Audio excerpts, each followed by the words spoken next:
All right, today I'm working on an RE4RO1A out of a 99 Infinity QX4.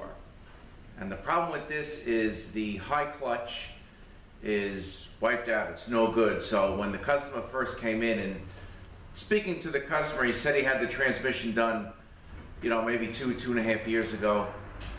He went back to the shop, whoever that was, that did the transmission, and he saw that they were no longer there.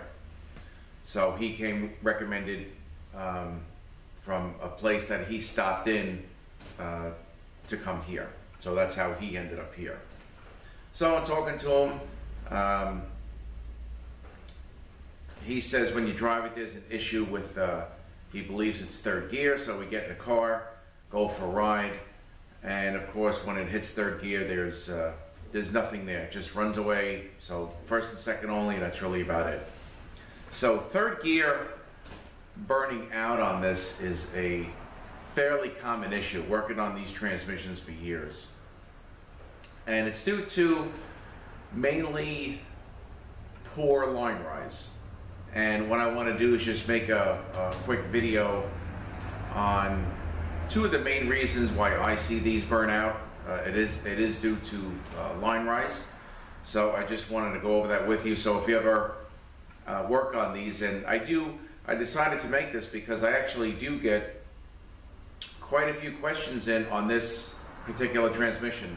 So for people that are working on this particular one themselves, I just want to share a couple of tips with you. If your problem is the high clutch or the third clutch is burned out, and possibly your band is burnt out also. All right, so let me get a little closer here, and the third clutch, of course, is this drum. And I'll give you a close-up shot of this. I had to replace the clutches, of course. I got a banner kit, clutches, steels, and the pressure plate. So the whole thing had to get done. The stack ring was okay, so I used that back, but sometimes if it got too heated up, the stack ring would close up, and I would have to replace that too. So let me just do this quick video. I'll give you, again, just a couple of tips on this when rebuilding it. Due to low line rise is why I see this happening. So let me get a little closer and we'll get started. All right, first let me show you the clutches here, what's left of them. I mean, these things are totally down to the metal. Nothing left on these at all. Here's the pressure plate. Here's the bottom steel. So the whole setup. Okay, and again, that goes in this drum here. And this here is the reverse input drum. The band rides around here, and this sits in here. Like that. It goes in the, basically the front of the unit right behind the pump. All right, let me get in a little closer here.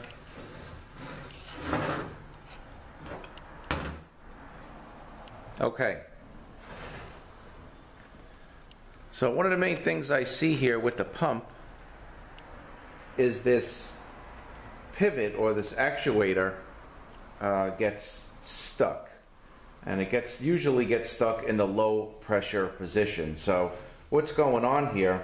All right, so here's your pump setup. I didn't put the vanes in or anything like that, just to kind of show you how it works. There's also a spring that goes here. And let me just show you this too. All right, so there's this stopper here that is gonna sit like this. All right, so we got a spring here. You have seals here, little seal here, little seal here. So as you're calling, as you step down on the gas and it's calling for more pressure, okay, now I got this spring here. This actuator is gonna move the slide closer to the rotor, and that'll increase the pump pressure, okay? But from this constantly moving back and forth like this, you know, from the spring also pushing it back, constantly moving, you get burrs. It gets burred up on the back side of here, okay? It's very sharp here. And it's very sharp all around here, and this causes it to stick in the low pressure position, or you're really not getting the pressure that you want to get, causing, you know, a line rise problem and causing the clutches to burn out. So what I'm going to do is I take my, you can file it, but I have the, you know, the cookies on the whiz wheel, and I'm going to, you know, go along the edge here and take everything off so it's nice and smooth. See, because you go around the whole thing, you can feel it. Some spots is worse than others.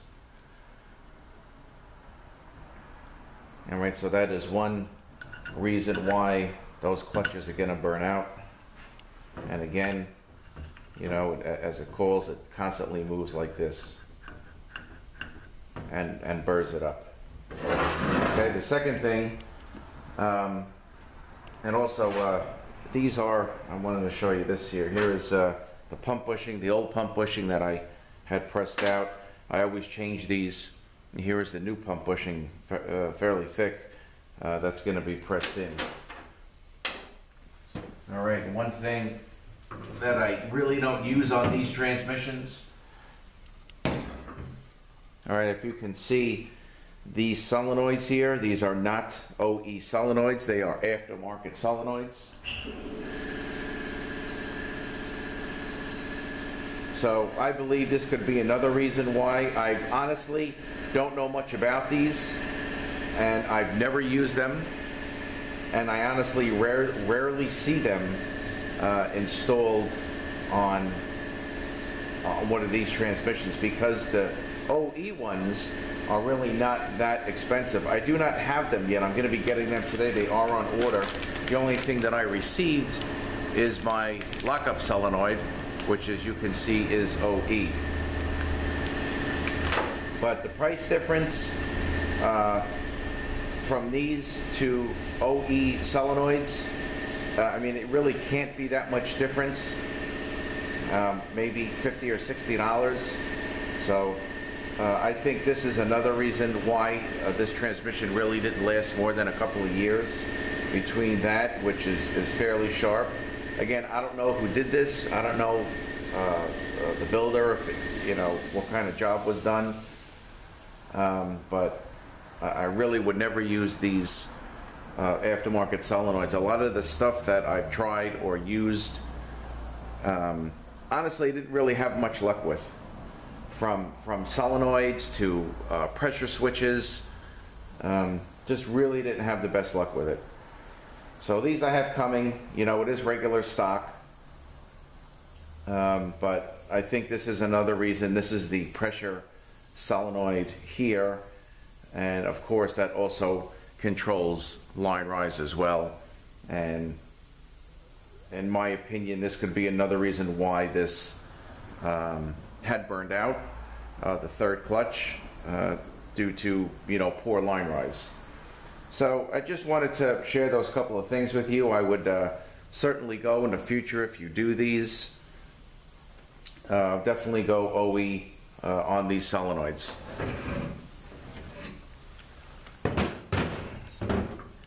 All right, so I think that's about it. I'm just trying to see if there's really anything else. But those are the two main things, and of course, you know, stuck pressure regulator valve, of course, will have an effect on line pressure. But you know, if you've got a stuck pressure regulator valve, you're going to have a lot more problems than just these clutches, you know, burning out.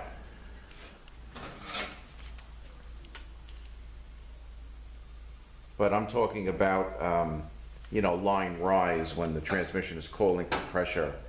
And that's two of the most common things that I see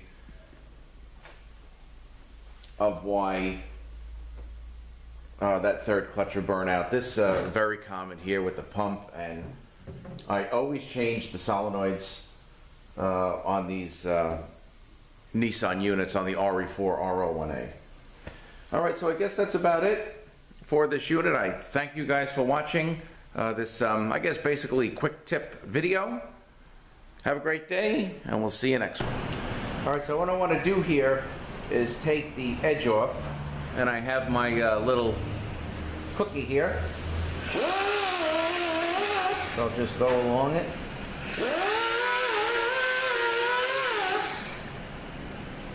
Nice and smooth. That looks good. Now we'll do the other side.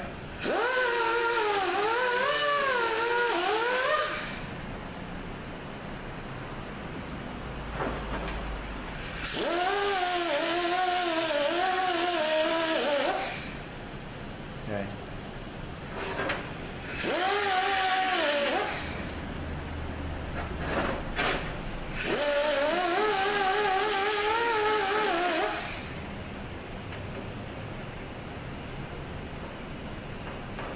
Okay, looks good.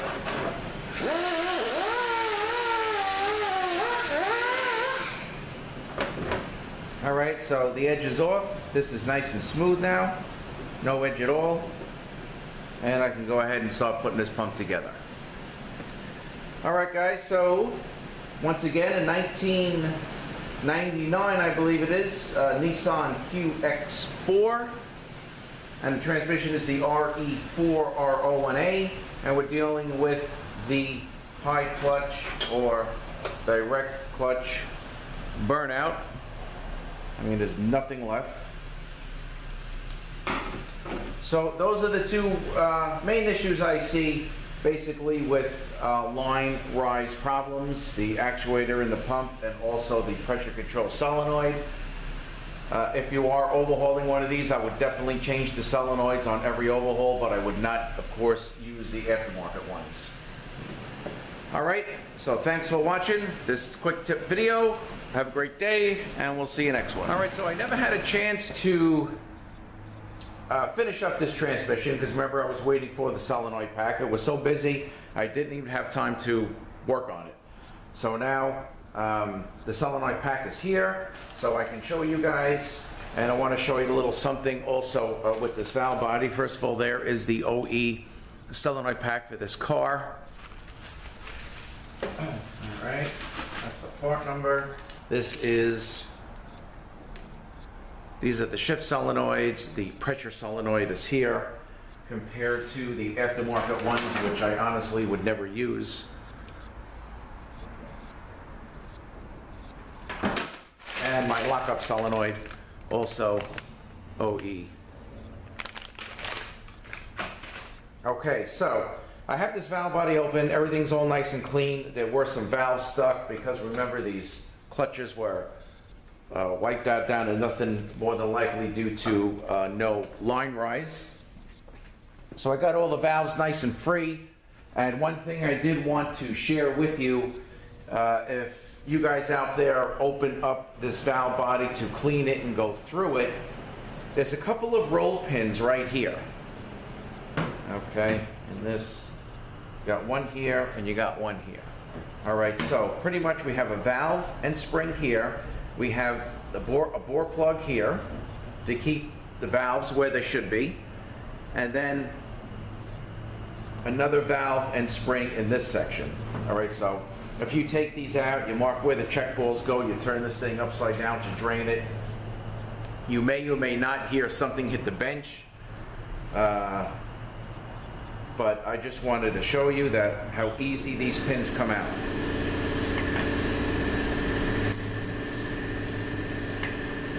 All right, if you're turning it upside down, like I said, it's very possible to miss it because it happened to me. And when we put the transmission back in, not this particular one, this is going back a long time, it actually had second gear starts. Second gear start, shifted to third, shifted to fourth. So I took the valve body back down. I knew it had to be in the valve body. I took it back down and I was looking and looking. And then I saw that the pin was missing and the valves were not in the right position. So you want to be very careful. This one comes out easy. This one too, but this one's not coming out, you know, this one's in there, but you know, you see how easy that is. So you turn that upside down to drain it, that sucker could fall right out. You may not even know it, so I wanted to share that with you. All right, now while you're here, let's put these check pulls back in. This way you can have check Boyle Locations. You know, I still get a lot of questions on this transmission, so I figured I'd film this quick tip on line rise, because that's what we see a lot of problems. That clutch that burns out is a fairly common issue. I got one more here. Okay. So let's go over check Boyle Locations real quick. Okay, so we got one here, here, one here, and these two. All right, and just be very careful with these pins. I just wanted to give that tip to you guys as well. All right, now the other section.